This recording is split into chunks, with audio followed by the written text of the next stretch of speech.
Hi friends, welcome to cine family to star మా channel వారు త్వరలో రాబోతున్న న్యూ ఇయర్ సందర్భంగా ఒక స్పెషల్ ఈవెంట్ని ఏర్పాటు చేశారు. న్యూ ఇయర్ స్పెషల్ ఈవెంట్లో big Boss season contestants Yashmi Gowda, Prerana Kambam, Prithviraj Shetty, Nikhil participate చేసి తమ ఆటపాటలతో డ్యాన్స్ పర్ఫార్మెన్స్లతో మనందరినీ బాగా ఎంటర్టైన్మెంట్ చేయబోతున్నారు. న్యూ ఇయర్ స్పెషల్ ఈవెంట్కి సంబంధించిన ఫొటోస్ బయటకు వచ్చి బాగా వైరల్ అవుతున్నాయి.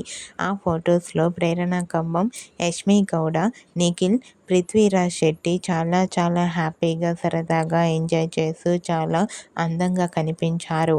ఆ ఫొటోస్ చూసిన వారంతా beautiful and lovely pics and eagerly waiting this new year special event అంటూ కామెంట్ చేస్తున్నారు. మీకు కూడా న్యూ ఇయర్ స్పెషల్ ఈవెంట్లో big Boss contestants Prithviraj Shetty, Nikhil, Prerana Kambam, Yashmi Gowda beautiful and dance performance photos మీకు నచ్చినట్లయితే మీ అభిప్రాయాన్ని మీ కామెంట్ రూపంలో తెలియజేస్తూ లైక్ చేయండి, షేర్ చేయండి. మరిన్ని ఇంట్రెస్టింగ్ అండ్ లేటెస్ట్ అప్డేట్స్ కోసం మా సినీ ఫ్యామిలీ 2 ఛానల్ని సబ్స్క్రైబ్ చేసుకోండి.